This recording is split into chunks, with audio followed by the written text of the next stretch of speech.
Hello, year 12s. And welcome to the Be the Change talks, previously known as Equality Week talks, and ISL talks. Today you will be witnessing 4 different topics for different presentations presented by 5 different people who are going to talk about inequalities that they are passionate about or that they have witnessed throughout the years. So for the past 9 months, myself and a group of Year 13 students have been putting this event together, and we hope that from this, it will inspire you to talk about different inequalities that you've witnessed or that you're passionate about. So without further ado, we'd like to present the first presenter. So if you could give a round of applause, please.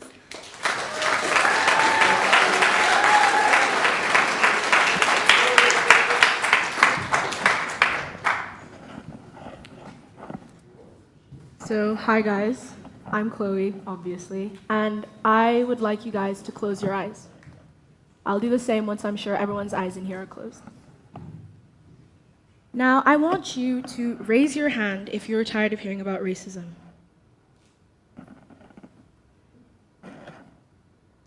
Okay, you guys can all put your hands down and open your eyes now.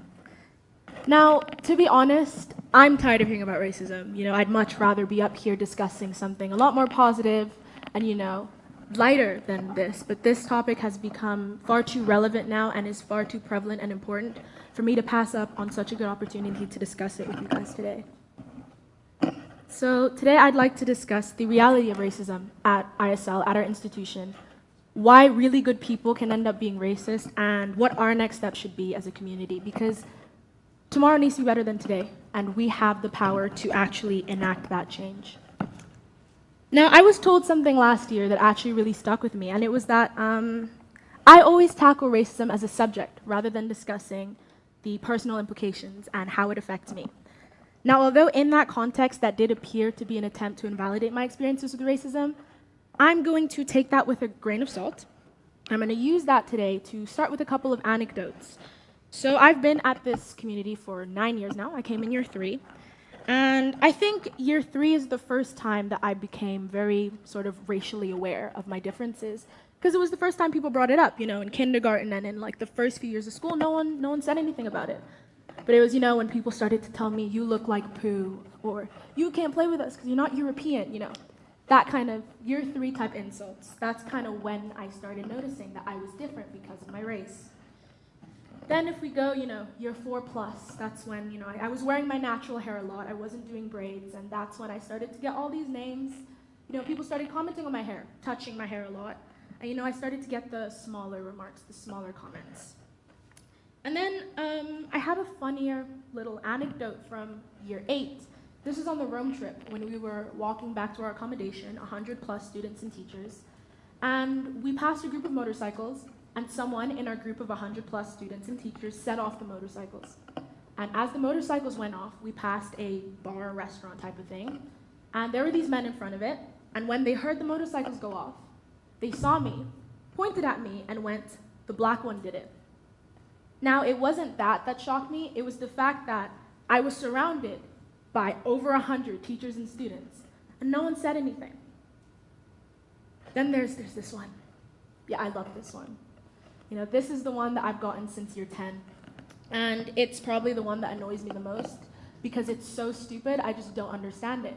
Because you guys are choosing to put a color onto music or clothes taste or movie taste. You're assigning a color to something, which just does not make sense in my head. If you want to explain that to me later on, please feel free, because I just do not understand it. And then we got the things getting a little worse. I received the N-word pass from about, year 5 to year 8. That's when it kind of stopped. So I give you guys a little bit of credit for that one. But, we had people say the N-word in my presence in different contexts, whether it's in songs or whether it's just, for the fun of it. And then knowing that I was there, they'd turn around, fake being sorry, and go, "Oops, I forgot you were there, sorry." And then, people calling me the N-word. I'm not even going to elaborate on that one if you don't see a problem with that. Problematic. And then we have people trying to invalidate my experiences of racism or say that I can't be offended or that they're invalid. I've had people tell me things such as, your position at the school hasn't been threatened by your race and thus you haven't experienced racism. You know, just a bunch of things like this. And I have to go back to it. Just for 9 years, this does not even cover a quarter of the things I've heard in regards to my hair. So, one of the common excuses or justifications that we get at this school when we talk about racism is, it's not that bad, or it's worse in other places. Now I'm going to ask you guys another question. Raise your hand if you want to be described as a racist. Anyone? No. And how do we avoid being described as a racist in any circumstance? We deny the fact that we're part of a culture or a community where racism is prevalent, and we cannot solve a problem that we deny having in the first place. This excuse, it's worse in other places, that's a question of relativity. And in case you guys don't know what that means, when something is relative, it means it's being judged or measured in comparison to something else. So let me give you guys a tangible example. Say that I punch you, right? And you tell me it hurt, you react. And I go, yeah, well, at least I didn't stab you, right? Relatively, me stabbing you would be a lot more painful than me punching you, right? But I still have the same intent and I still have the same impact. When comparing a fist to a knife, one may have a very different initial action and end result, but they have the same intent and the same impact. The intent was to harm, and the impact was pain. When comparing somebody directly calling me the N-word and a police officer restraining George Floyd with a knee to the neck for 7 minutes until he died, those two things, they have a very different initial action and end result. My abuse was verbal, his was physical. I am alive, and he is not. But they have the same fundamental cause, impact, and intent. The intent was to harm, the impact was pain, and the cause was racism. So racism is racism. It's not a relative subject. Now, I'd like to tackle something else briefly, and that's invalidation. And that is when people think that they have the right to tell me whether or not I can be offended by something that is of racist nature. Now, since I have to say this, I'm going to. It is not your place for you to decide whether or not I can be offended by something if it hurts me, it impacts me in relation to my unique perspective. A unique perspective is something that allows someone to experience or see things differently, and that can be their gender, their race, their sexuality, their religion, their disability, any of the above. So I'll give you another example. I'm a Christian, right? And I've had plenty of people come up to me in my life and tell me that they're atheists and that they do not believe in God. Now, if this statement is kept as such, I am an atheist, I do not believe in God, I have no right to be offended by that. That is because they are not negatively impacting me in any way. They're not imposing anything on me. They're not trying to threaten me. They're not telling me that my opinion is wrong, that my belief is wrong. They're simply stating their own. So I have no right to say anything about that whatsoever. However, when someone says something that is done, when someone says something of racist nature or does something to me that is racist, I have every right to vocalize that because it directly and negatively impacts me as a Black individual. So I'm going to draw a line here, regardless of what kind of discrimination we're talking about, whether it's racism or any other circumstance. You have no right to decide for someone whether or not they can be offended if you have impacted them in relation to their own unique perspective. Now, I think we can all come to the consensus in this room that racism is not a good thing, right? So why exactly does it still happen? Why are people racist? And I think to fundamentally understand that and to fully understand that, we need to look back at history, and then we need to talk about the psychology and the evolutionary bits of it. Now, I think it would be quite fair to say that racism was actually created as a justification for the slave trade. And that happened when European settlers arrived in Africa and they created a system where they decided that Africans had to be slaves, that it was God's will for them to be so, and for the white settlers to essentially enslave them and, bring them to a better, more civilized society. So I'd like to talk about two figures, actually, that I think were incredibly crucial and fundamental in the development of systemic racism. And the first is Gomez Eames de Zuzara. So Suzaro was a Portuguese chronicler from the Age of Discovery, so that's the 1400s, and again, he played and still kind of plays a major role in systemic racism and why it happens. So Suzaro was a chronicler. He wrote a number of chronicles, and his were the first mention of African inferiority. Suzaro said things such as, Africans lived like beasts without any custom of reasonable beings, and only knew how to live in bestial sloth. Once enslaved, their souls could be saved and their lives improved. Another person that I would like to discuss, one that if you're in biology class, you've heard a lot about him, is Carl Linnaeus, widely known in the world of biology as the creator of the binomial naming system. Now, Carl Linnaeus' binomial naming system consisted of creating a system that allowed people to name organisms based on their physical characteristics. So Linnaeus believed that he could use the same logic for the classification of races, and thus created his own system. So you can see some of the things he said about Africans there: without shame, careless, lustful, cunning, governed by caprice. So I think it would be fair to say that racism was essentially created as an economic model for slavery. You cannot sell people if they're deemed as people. You can't do that. So you have to bring them down to an inferior level. And they also had this overall belief. They believed that this racism, that this justification of slavery was a good thing for the Africans, that they would benefit from slavery. Now, something that I really don't have time to discuss in a lot of detail, but I would still like to bring up, is the concept of power. Power fuels racism so much to the point that a lot of people use the definition prejudice plus power to describe racism. And prejudice plus power essentially means that for someone or for a society to be racist, there has to be some form of racial prejudice, but we also need the power to codify that prejudice. My own personal belief, and a lot of other people's beliefs as well, since I spoke to a lot of people before doing this presentation, is this insatiable desire for power has created this idea that to maintain that power, you must bring other people down.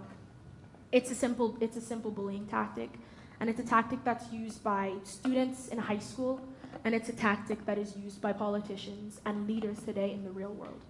Again, I do not have a lot of time to discuss it more than that, because now we have to get into the more psychological and the evolutionary aspect of this presentation. Most of what I'm going to say now comes from Oxford scientists, in case you'd like to look it up later. So, as humans, we like to be in groups. We form groups. That's why, for example, many of us found the lockdown period really difficult. That's because we weren't in contact with other humans, and human contact is crucial for survival. And that essentially comes from evolution. We needed to form groups in order to survive. However, with the formation of groups comes the formation of competition. And that also comes from evolution, and that was that competition for limited resources, the resources that would keep us alive. And that is why, over the years, we have formed this tendency to dislike people who are not a part of our own group. So I'd like to give you guys a study that really emulates this, and that is the 1960s Robber Cave Summer Camp studies. So this study consisted of bringing in a large group of boys and splitting them in two groups. And they underwent different team-building exercises to get to know each other, and then were pit against each other in a series of games where there would always be one winner, such as, tug of war, those kind of games. And the researchers noticed that over time, as these games continued, the boys started to form negative attitudes, negative feelings towards each other, to the point where the researchers had to split up a number of organized fights between the boys. The second part of the study consisted of trying to find a way, a method, to get them to like each other again. And they found that the only way that they could do this was by giving these boys one shared goal that they could only achieve by collaborating with each other. And as they kept giving the boys these goals, the negative feelings and attitudes and behaviors that they developed towards each other vanished, to the point where, they'd split lunch money. And this study helped show that introducing groups, introduces competition and creates a rivalry. If we relate this back to racism, the whole fundamental beginnings of it was this belief that there was a superior race, and this competition for superiority. That has created a divide between the races that is still prevalent today. The second thing that I'd like to discuss is group affiliation and why we love it so much. So not only do we form groups for our survival, we like being part of a group. That's why so many people have their school name in their Instagram bio. It's not, for decoration or anything. It's because they belong to that group. They have an affiliation to that group. They like, if you ask them, they might not admit it, but they actually do enjoy being a part of that group. And I think a study that really emulates this and that a couple of you guys might actually be interested in is the 2005 football fan study. So basically what happened was they brought in a group of Manchester fans, a large group of them, and they were split into 3 groups without them knowing it. And these Manchester fans were questioned about their team affiliations. They were questioned about Manchester United, and they were just generally asked questions about the team. I don't know much about football, nor do I watch football, but I think that there is some kind of rivalry between Manchester United and Liverpool. Okay, well, basically, the next part of the study was these fans were told to walk to another building, and on the way they would encounter a jogger who would fall, and the dependent variable was to see how many of these Manchester fans would help the jogger and help him get up. The independent variable was the shirt he was wearing. For one group, he would be wearing a regular Manchester shirt. For the other group, he'd be wearing a Liverpool shirt. And for another group, he would be wearing just a control red shirt. Now, when the Manchester fans walked to the other building and encountered the jogger wearing a Manchester shirt, 90% of them stopped to help. Good values, high values. However, when the other group walked to the building and encountered the jogger wearing a Liverpool shirt, only 30% stopped to help him. Now, the second part of the study consisted of doing exactly the same thing, bringing in a group of Manchester fans, and the only difference now, the study was done the exact same way, the only difference was now that they were questioned about their love for football. They were questioned about the sport. There was no mention of Manchester or Liverpool, just the sport as a whole. And this time, the values were significantly different. 80% of the Manchester fans stopped to help the jogger wearing a Manchester shirt, and 70% of the Manchester fans stopped to help the jogger wearing a Liverpool shirt. Now, this study is proof that arbitrary differences can alter the behaviors that we have towards different individuals. If there is no line, there is no divide, there is no conflict. And this leads me to my own personal belief and the way I interpret this. And I think the only way for us to remove the conflict around racism is we need to stop seeing race first, because it is what we do.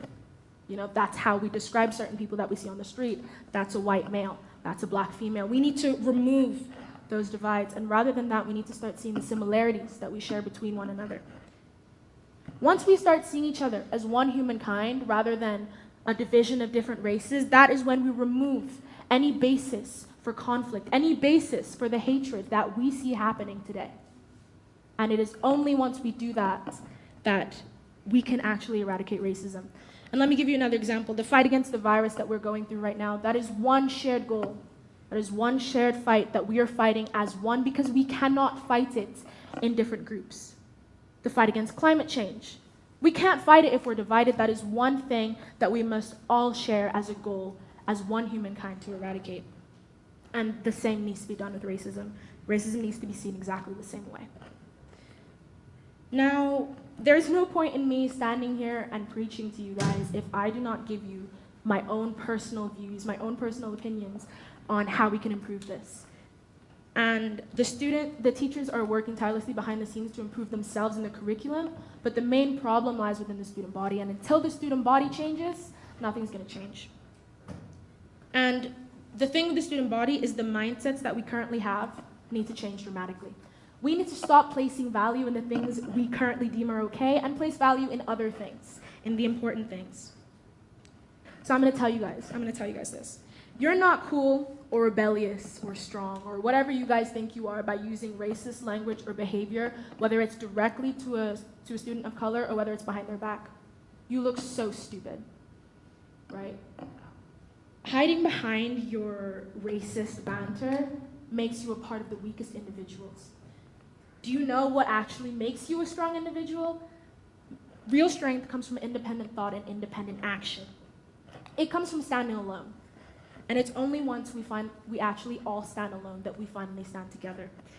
And I know that it's not easy. It's daunting. I did not walk in here today without the slightest concern. I did not walk in here today thinking, oh no, this is going to be a piece of cake, you know. But I'm still here. I'm still standing alone. And I'm still alive. I personally, and I don't know about you guys, but I personally would never forget the moment when I found out that a group of year 12 boys banded together and stood up against a racist act committed against a black student in this community. Not only did I admire these boys, but I developed a newfound respect for them that I swear to you I did not have before I heard about this. They separated themselves from the collective in order to do the right thing. In case you guys need more proof, that is the proof that you need, that this can happen, that it is possible. It is proof that you guys can all grow up and grow out of whatever mindsets you are currently in and start to do the right thing. And doing the right thing does not necessarily mean performative activism. It doesn't mean, you got to go to every Black Lives Matter protest that you see in this country. No. Doing the right thing can be removing yourself from conversations of racist nature. It can be telling your friend that their dark joke, their racist joke, is unacceptable. It can be choosing to educate yourself. Or it can be choosing to be there for a student of color who is probably going through a hell that you will never have to go through as a white student or as a white individual. You all have a moral compass. So rather than doing what you think will gain you the most attention or the most popularity within a group of people that you aren't even going to know or remember in 1 to 3 years, do what puts you on the right side of history. I might have been losing sleep for weeks over this talk. However, I will go to sleep tonight knowing that I did the right thing, and I will go to sleep tonight satisfied because I was, in fact, on the right side of history. Now, guys, I know that empathy is hard. It's not an easy thing. It's hard to know what other people are going through when you're not going through it yourself. But now that you've heard what I have had to say, and now that you've heard what other people have had to say, you cannot ignore it anymore. I am not here to point and pick out all of the bad guys. No, I don't have the time or the energy to do that. I am here to tell you guys about the impacts of your words and your actions, in case you didn't know them beforehand. I'd like to give you guys an analogy that might make a little bit more sense. So say we're doing a science experiment, and I tell you that you have to repeatedly press this big red button, right? It's for science, nothing's happening. You just gotta press this button. So you do it. However, what happens when I tell you later, when you find out a little bit later that every single time you're pressing this button, you're giving someone in another room an electric shock? What do? You stop, right? Unless you're psychotic, you stop. And so today is about a clean slate. Again, I am not here to tell you guys that you are wrong, that you are the bad guy. No, I'm here to tell you guys that a lot of you have been pressing this button for way too long now, whether it's days, months, weeks, years. However, if you continue, after you know the impact of your words, if you continue to press this big red button, that makes you the bad guy. That makes you a racist. And I really do not like throwing that term around lightly. And I'd like to touch on one thing quickly. A lot of people in this community, not necessarily our year, I feel like our year has, struggles with this the least. A lot of people don't like the fact that I have something to say, that I can actually speak up against these kind of issues, that I can stand up for myself and for the other students of color in this community who cannot do the same for themselves. However, I feel like these people who try multiple different techniques to try to shut me up, they're exhausting themselves, chasing a future that is non-existent, because I will not stop until I believe that this is not a problem anymore. We're in the IB, right? We've come this far, so we're not going to stop until we get our diplomas. When you're running a track race, you've been told by your coach that you do not stop until you are certain that you've crossed that finish line. And I will do the same. I will not stop talking until I am absolutely certain that I do not have a need to speak anymore. Nothing I've said today has been disrespectful in any way, shape, or form, so I am more than happy to discuss this with any of you guys later if it maintains the same level of respect. I will not conversate with any of you guys if you think that I am not worthy of the same respect that I have offered. And I would like to end on one note. All you guys who raised your hands at the beginning saying that you're tired of hearing about racism, just imagine how tired we are of experiencing it. Thank you.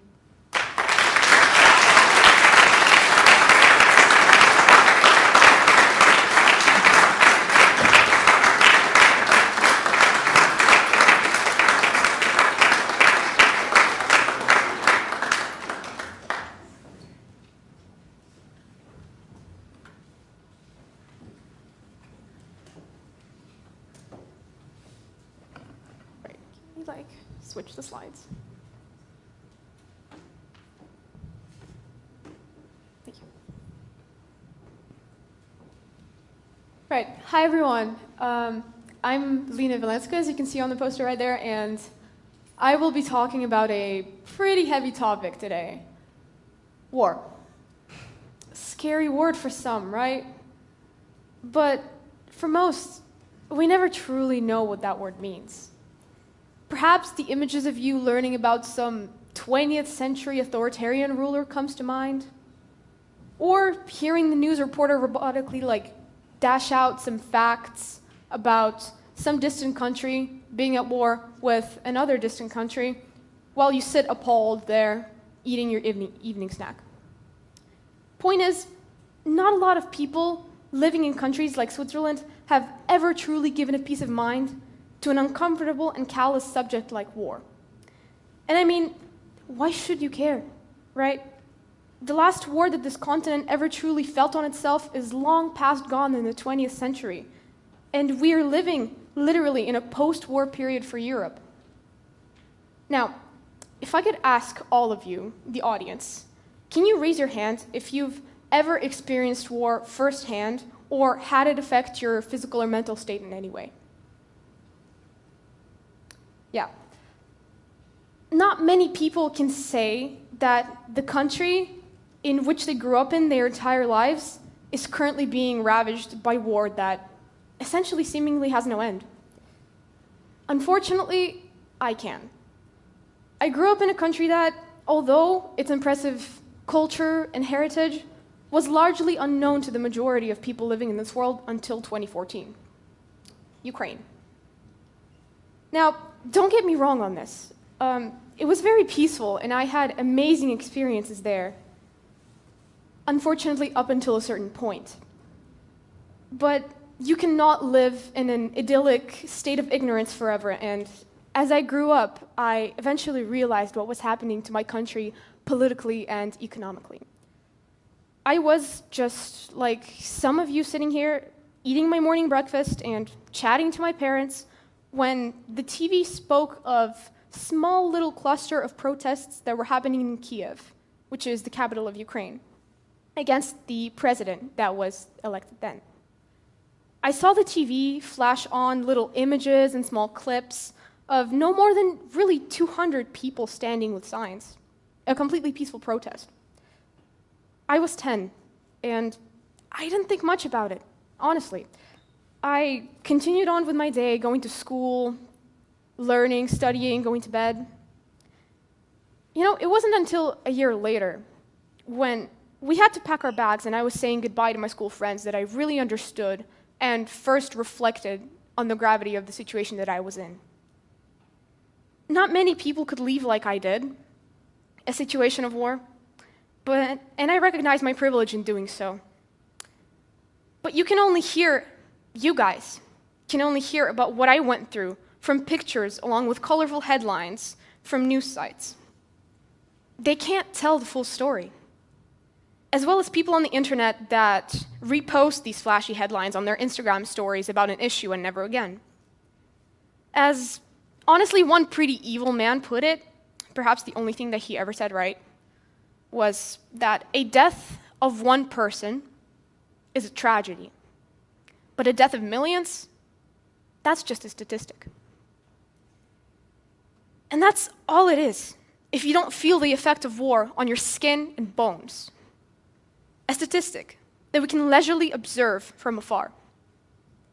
But it is understandable.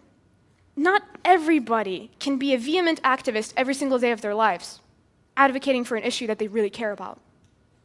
Realizing that war affects you as much as the person currently living through it is imperative to understand.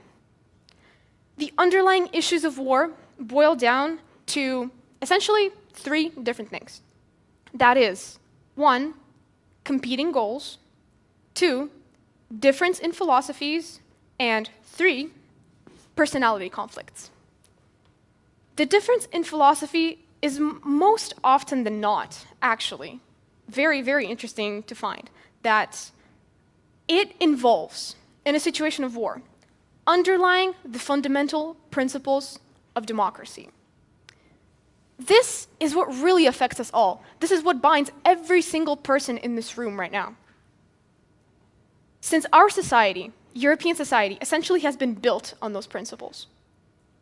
The constant undermining of democracy that we see now with the rise of authoritarian states and the rise of war in the 21st century, and in the climate where this is permitted, it is more than likely for more and more countries to be directly involved, since, a little fact, democracy is actually the weakest political system in the world. And this means more and more countries can be directly involved in war, or can be affected by war in a negative way. Countries in Europe, too. We don't know when it can come to Europe. We don't know if it will.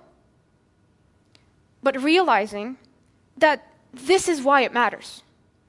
No matter where the conflict lies, no matter where, if it's in Eastern Europe like Ukraine, if it is in Africa, if it is in Asia, it doesn't matter. It still affects us all. There are obviously a couple of things you can do. I didn't just come up here in front of you just to present a sob story and then do nothing about it. I want to present you with solutions that can actually help, that have proven to help. Educating yourself on the cause is imperative. That is the first thing that you should ever do. If you are passionate about something, you should take the time to read about it, read the articles, consider the perspectives of multiple individuals, talk to people. Just talking to your peers, for example, or people that are close to you, or people online. If you have the funds to do so, obviously you can donate to some credible organizations. It does directly help people. It does directly help people like me, who were or are currently displaced or suffering in the aftermath of war. War isn't something you can do alone. War isn't something that you can just advocate for alone. Unfortunately, it is our collective responsibility as humans to ensure the safety and well-being of others. Don't forget it. Thanks, and I hope this gives you something to think about with your evening snack.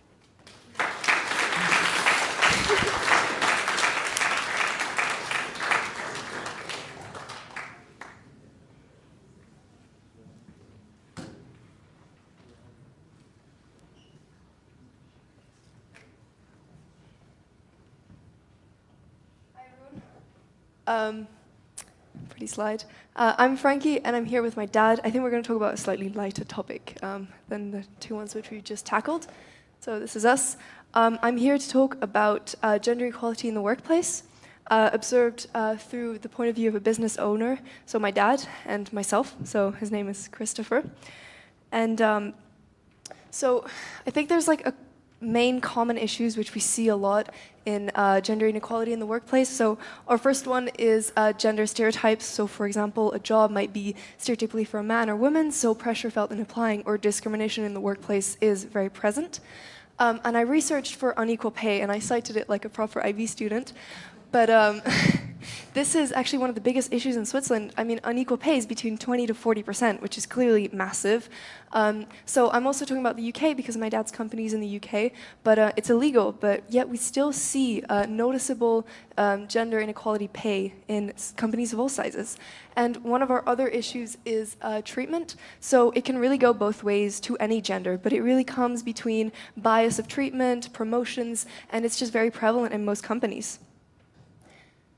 Also, I just want to mention, I really don't want to sound like an angry feminist. I mean, I'm smiling, I'm happy, I'm just really trying to show you kind of the point of view of certain people and the issues that are present. And so here are a couple challenges which we have to try and tackle. So it's changing a traditional mindset is probably our first one. And I mean, this does seem like it's been overly achieved, but has it really? And I think our next step from that would to be change or reinforcing these ideologies in modern businesses. And I mean, it's one thing to change a traditional mindset of a certain individual, but here you have to change the mindset of everybody involved in the company. And that's a lot more work. And another challenge that we have is really encouraging the educational system, I mean, from parenting to schooling, on how to erase this gender stigma. So I'll let my dad present his company. Thank you, Frankie. So when Frankie approached me with this study, we genuinely didn't know what the results were. Some apprehension, really. I didn't know whether we would come across as being unequal and how it would work and so on. But what we did resolve to do is absolutely respond to the results of the study. So this is a study that involved real people, real data, and we as a management team are going to take away what the results of this study are. In terms of the business itself, and it's probably worth just saying a couple of things about it. It's a business that focuses on harbours and marinas, a lot of leisure. We do boatyard services, so we have engineers, but equally we have property with bars and restaurants and so on. And what that means is that we have a large diversity of roles. We have industries which are genuinely known as being slightly masculine in their nature, with engineers and boat moving and so on. Not a good thing that that's the image that people have. And we have various roles which are arguably fairly feminine in their role in terms of customer-facing roles and receptionists and so on. We don't want that. We want genuine equality in all of these different work areas. And so the results of this study are something that we really want to do. In terms of the impact we have, just as a very brief history, we started with about 2 people just over 10 years ago. Now we have over 80 people working directly, 200 indirectly, and because of the regeneration work that we do as a business, we have an impact of thousands in the various towns and communities within which we work. So if we take the results of this study, apply that through the culture of that business, we can see how that would percolate to make quite an impact in the various communities within which we're working. So I pledge in front of everyone today that we will respond to the results of this data and the results of this study. Cool. So I sent out a Google form, and I had the privilege to see all the statistics going on in his business. So here are a couple survey statistics to see if how equal he believes his company to be. So first, a couple work environments or work districts that we have is customer-facing roles, engineering, office and professional, harbor management and dredging, and boatyard services. And I think already from here we can kind of see which job is kind of gender stereotyped. So first of all, we can see that there are a huge gender imbalance. I mean, there's a lot more males than females, which is something that I expected, but yet a really grand majority, almost 80%, but 79% believe that there is no gender equality in the workplace. So here I took all the jobs from some people. Sadly, we didn't have as many answers as we expected, so we had no answer for harbor management and dredging. But I took the gender and I put them in the jobs that they work in. And I think office and professional have a fairly equal amount of gender ratio. And I think this is pretty unsurprising, because it's the field in which we see the least gender imbalance. It doesn't really require physical strength. Educational programs don't really teach the stigma of working in an office as a female. But we clearly see stereotypically masculine jobs have a clear female absence. But is this really gender inequality? So here I asked the question, is it more desirable to have a more gender mixed environment, or does it not matter? And I had 3 main answers. The majority, quite a small majority, but a majority stating that it does matter and it's more desirable. Another majority that says that it doesn't matter, and a third which states that it doesn't really matter as long as the skill gap is relevant, as long as the qualifications are here and they're on the job and ready to help.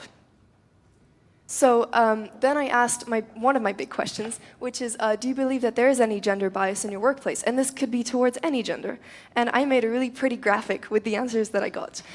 These are all the answers that I got, and they are real answers. But I think generally we have good answers. I mean, there's good balance, treated equally on merit, treated respectfully by your gender. But then we have others which are a bit iffy. For example, I'm used to working in a male-dominated environment. Unintentional bias exists, and of course my favorite, which I put in the middle because I thought it was hilarious. But other answers I got other answers I got after making this beautiful graphic is no, generally men are stronger, therefore more suited for manual work. No, again, there are things men and women do differently. And these two specific answers, including that big answer there, were submitted by men. And other answers which I also got were a bit more positive was, yes, if you have the skill set in a particular field, then equality is given. I believe we all work as equal in this marina, male, female, young, and old, etc. And I think really the main concern here that we see is the physical capabilities between men and women.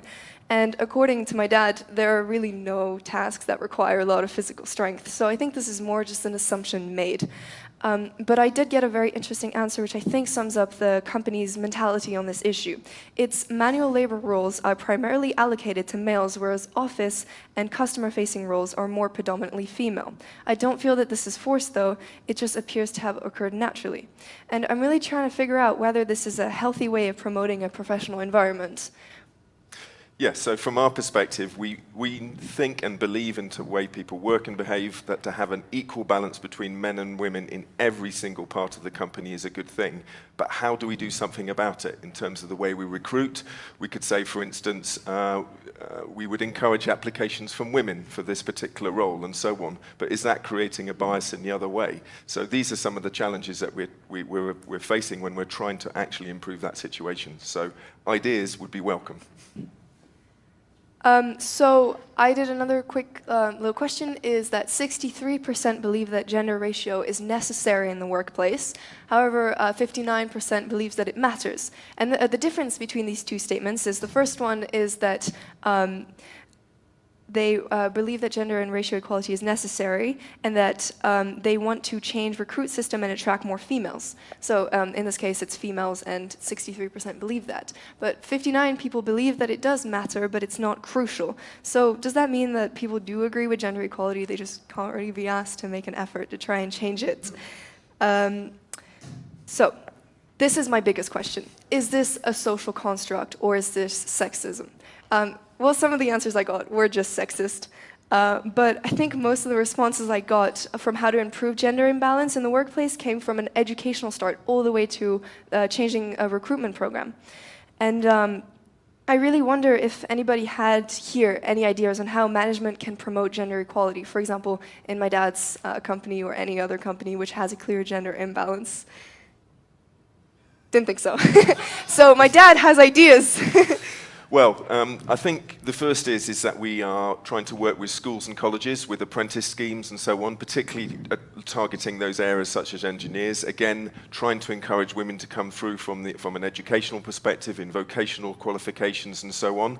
The other area is that we use a lot of imagery because we're sort of a customer-facing leisure industry. So if we can start to use imagery where we break down that stereotype, so imagery of engineers working away, perhaps it should be with just women or women operating heavy machinery and plants and things like that. So those are some of the ideas that we've come up with in terms of trying to address that stereotype and the fact that we have too many men coming through in some particular parts of the business. So if people do have ideas, it doesn't need to be now, please tell Frankie, and we will try and do something about them. Yep. So like I said just before, the replies I got were really from altering recruitment programs to the whole educational program. So I really think that this problem is really nurtured from a far bigger background than just a company being sexist or the recruitment program not being adequate. So like we mentioned just shortly before, does refocusing the recruitment programs really attract more women forces equality between different groups of people and often just serves to create divisions and differences that weren't actually there in the first place? Well, according to my dad, no, and according to many studies, companies thrive a lot more if they have gender ratio equality. And so I think really the problem is that the stigma exists, that these statistics probably actually portray exactly what I anticipated. It's not really a company being sexist, it's just the normativity of this issue. So for example, it creates a lack of confidence for both men and women and other genders in fields which they have interests but that are stereotypically for another gender. And this kind of portrays a fear of judgment or marginalization. So since we have established that this is an educational problem, I'm actually conducting a maths IA on gender ratio and DP subject choices. So I'll let you know if this is the same problem and maybe come up with another presentation how we can improve it.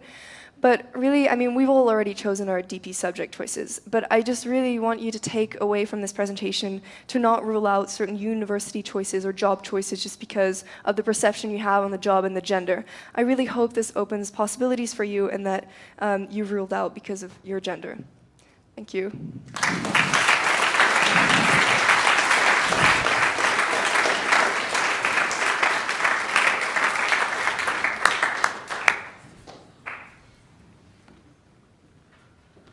That is me. Angus Macdonald. My wife said, "Why did you show that photograph? You look like Justin Timberlake with a bubble perm." She's right. Does anyone want to stand up and stretch? Yeah? Stand up, just stretch, just run yourself off. See if you can touch your toes. Oh, yeah.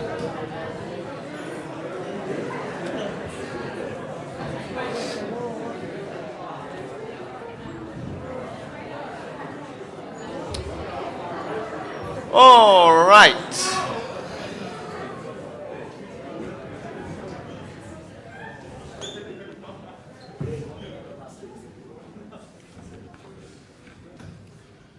Please raise your hand if you've ever seen, heard that phrase before.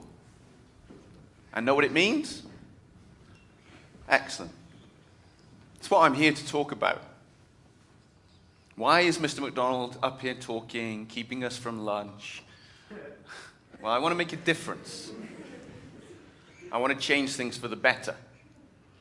And without exaggerating, I want to save lives. I'm not competing with the other talks. What I am going to talk about is something that I feel I have credibility and expertise on. You see, every single day I've been on this earth, I've been a male. And for the last 30 years, I've been a man. So I want to talk about being a man. Now, in case half of this audience have just gone, well, do I need to listen to this? I'm going to use a phrase which you're not going to hear very often from men. We need help. It's like asking for directions. It's very rare.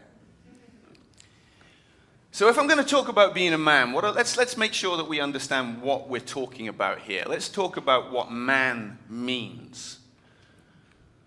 No surprises there. Got that one. But the verb, to deploy force or resource, to man the lifeboats, to man the guns, or in Shakespearean language, to man oneself is to fortify or strengthen one's courage.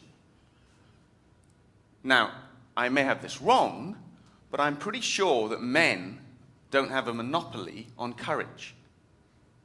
Every woman who has given birth has enormous courage. Some even do it another time, showing ridiculous levels of courage and optimism. So, if that's what a man is, or manning is, what does this mean? Open to the floor. You told me you've seen it before, you told me you knew what it meant. What's it mean? You are allowed to talk. Use courage. Use courage. Yep. What else? Yep. Stop crying. Yep. Don't be feminine. Don't be feminine. Absolutely. What else? Yep. Don't show yourself as weak. Absolutely. Yep. Get it together. Pull it together. Yep. Don't be sensitive. Completely. Yep. Be strong. Be strong. Absolutely. Be dominant. Any others? Be a man. Yeah, that's kind of in there. Absolutely. Be brave. Be tough. Deal with it. Get over it.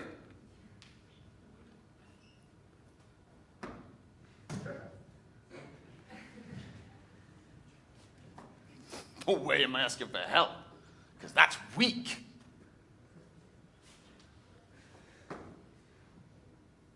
Are these bad things? I don't think so. I think these things are incredibly useful, particularly on the battlefield or in the boxing ring. All of those I would put as definitely necessary for those environments. Now, another question. How many of you have spent much time on the battlefield or in the boxing ring recently? Yeah, I thought so. Yeah, Mr. Power, you should have seen what he did to that guy's knuckles, though. And that's where the problem is. This phrase of man up is so tight and so limiting and so inappropriate in many of the environments that we find ourselves in. And that's where our problem starts. Although actually, I think our problem starts here. Big boys don't cry. How old are the children we say this to?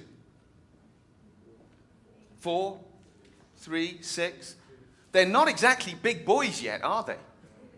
Yet already, hide that emotion. Don't show your feelings. That's not what a man would do. Keep it bottled up. Actually, I think it continues here. That'll toughen him up. Do they say that about girls? That'll toughen her up. She needs toughening up. That'll toughen him up. Or alternatively, traumatize him. It also continues here. Be a man about it. This inspires the question in me, as opposed to what? A chimpanzee? A tree? And it grows here. Boys will be boys. Yeah. Again, versus what? And what characteristics are they displaying when we say this? What sort of things are boys doing when you say boys will be boys? Go on. Messing about. Fooling around, yeah. What else? Fighting. Do you think anybody has ever said this when boys together have acted incredibly creatively? Showed wonderful levels of collaboration. Were kind to each other. Oh, boys will be boys. Not in any definition that we've used so far. And that's where the problem comes that we need to address. From the cradle, wrapping them up in the blue blanket and then throwing them high in the air because they can deal with it, as opposed to a pink blanket, we'll treat them nice and gently and say how pretty they are. We are limiting, we are programming boys with certain characteristics. And these have been identified by the WHO to have long-term impacts on male health and happiness.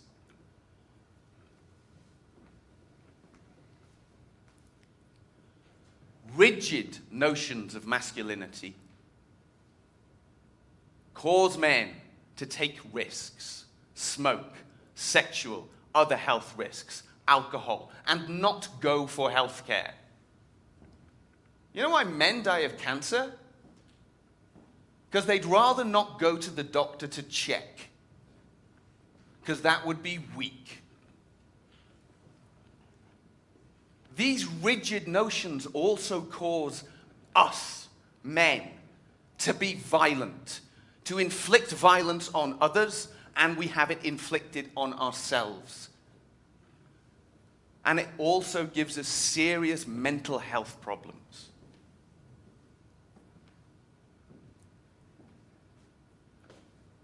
Now, let me be clear. I think masculinity is a good thing. I like being a man. However, if we limit our description of masculinity to certain things that we've looked at, the rigid set of expectations that only if you do these things can it be considered masculine, living in the man box, that is toxic masculinity. That is dangerous. Now, what are the features that we're looking at? Similar to the description of man up. We suffer pain in silence. Stiff upper lip. We don't have needs. Oh, no, I'm independent. We don't lose. Oh, and by the way, we compete at everything. Who's in front in the car on the way to work? He just pushed in front of me. I'm going to get angry. It's going to delay me by like a few seconds. But I'm competing every time, all the time. Showing no emotions unless it's anger. I'm not dependent on anyone. I don't need you. I'm never going to show weakness. I'm going to snitch, loyal, straightforward, with the bros. But we're doing okay, right? Who likes being a man? Yeah, we're doing okay. Everything's okay for men. Except it's not.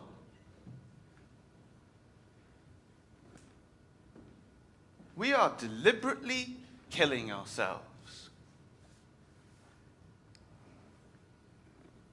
Men in the West kill themselves 4 times more often than women. Now, I'm not saying that it's good that women are killing themselves as well, but 4 times more?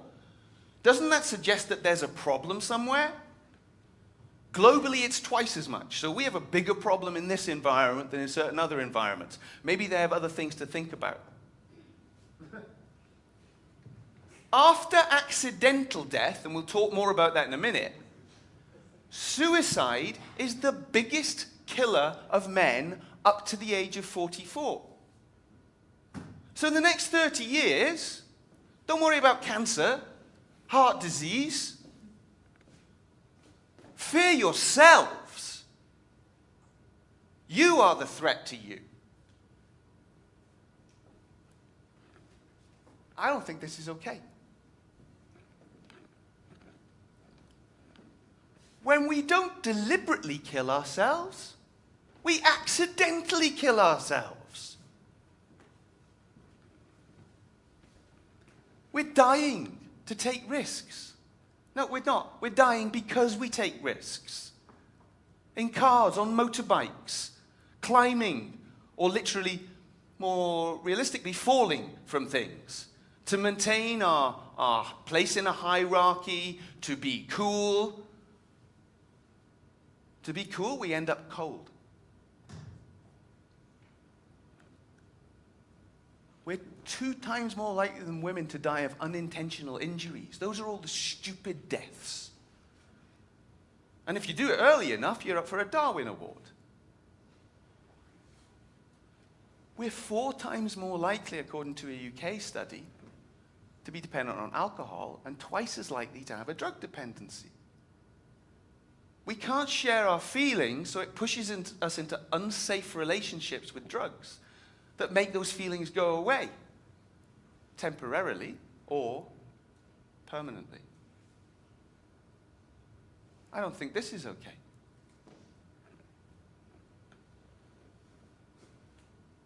We kill each other. Men are 4 times more likely, globally, to be murdered than women. Now, I don't think we have an excuse for this. 79% of us are men. Unfortunately, 96% of those murders are committed by men. So we're on the hurting side, but we're responsible for it. I don't think this is okay either. Now, if you look at these factors together, it's not surprising that the average life expectancy for men is 6 to 8 years less than women. Personally, I have a problem with this. You see, my wife and I are the same age, and I love her very much. And I think the prospect of leaving her alone for 7 years is a terrible one. So I think we need to do something about this. But I've been a typical man in the past. I've been in fights, I've taken stupid risks, I've treated sex as a game, I've competed at everything. Whether it mattered or not, I've hidden my feelings. So, Mr. Macdonald, how did that go for you?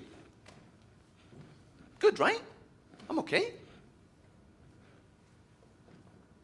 Well, a few years ago, I found myself in a hospital waiting room. And I was weeping. And I couldn't stop myself from weeping. I was unable to stop. And inside, I wasn't sure if there was any point in continuing. I felt like my life insurance was worth more than I was. So, no matter how you judge that, I would say that's not okay. I would say that the outward signs were not positive. Now, the good thing is that I worked to understand what the problems were. I worked to understand why I found myself in that position and identified the causes. And then I worked on the solutions. And it's to share those solutions that I'm here today, so that you don't end up in a hospital or in a prison cell or in a far more restricted space. So the first solution is we need to think differently. Question. In your heads, for the men, how sexist are you on a scale of 1 to 10? Pick a number. Right. And how sexist is the average man on a scale of 1 to 10? Okay. Now I want you to raise your hand if you believe you're more sexist than the average man. Well, that's impossible, right? You know average is. You can't all be less sexist than the average unless the average isn't as bad as you think it is. And that is what research has shown. We consistently overestimate the sexism of other men. And when you think you're in the minority, you don't speak up. So if you assume that you're surrounded by people who are more sexist than you, you sit there waiting and saying, oh no, I don't want to stand out from the crowd. I'm the exception, that's the norm. But you realize, having done the research, that the others in the group feel the same way. So we need to start thinking differently. We are better than we think we are.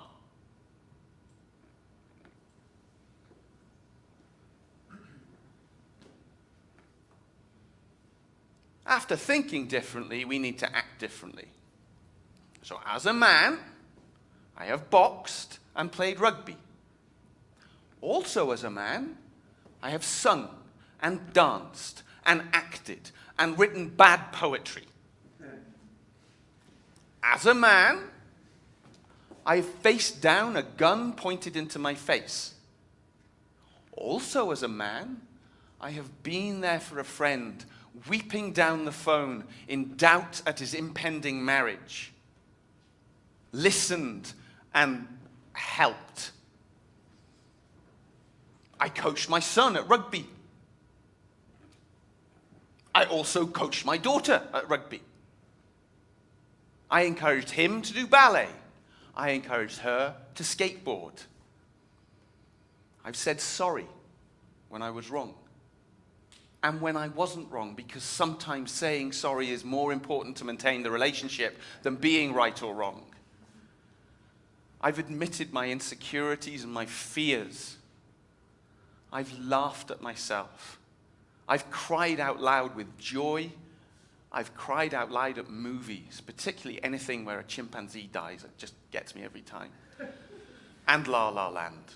My entire family did cry at that. I just did. The last time I looked, I'm still a man. If a man does it, it's manly. Get out of the box. You have the keys. The third thing we need to do is talk differently. The men who need the most help are often the ones who are the least likely to seek it out. But if they see their friends and relatives making healthy choices and being vocal about it, they're more likely to do the same. It doesn't matter whether it's drink driving, smoking, condom usage, the passage is the same. We ape what is around us. So when you get out of the man box, be vocal about it. If you reject suffering, become a role model. You pave the way for other men to make those healthy choices, especially those who need it the most.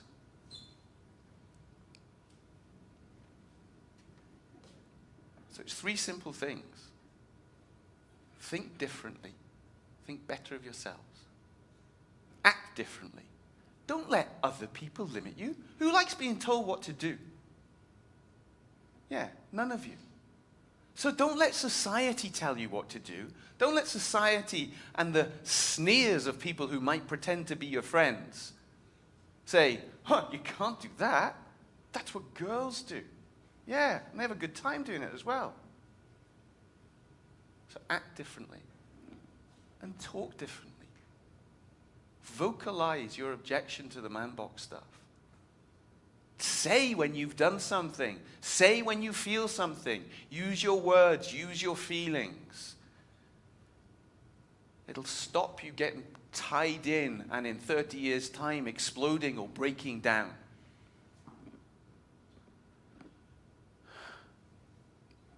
That's my advice. And this, if you want to use it, that's okay. But change what it means.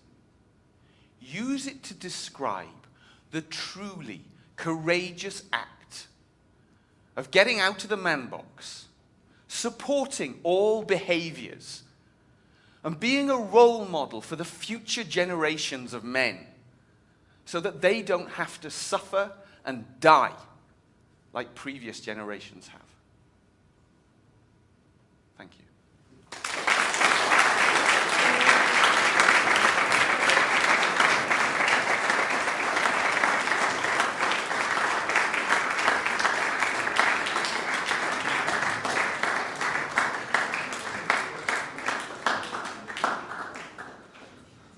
So we hope that you've learned something and are able to take something away from each speech that you just listened to. And once again, like Coco and Zoe said, we hope you are able to use your own voice now to help spread awareness about these different inequalities that so many different people are facing that you may not even be aware about or fully educated about. And now you are able to go out and do your own research and able to help and educate others on these different inequalities. From the ISL Talx team, thank you to all the speakers for putting time and dedication into all of your speeches. And thank you to all of you for listening and paying attention and respecting all of these different speakers. So yeah, have a nice day. You guys can now go to lunch, I believe it is next, and just exit by your nearest exit. Thank you.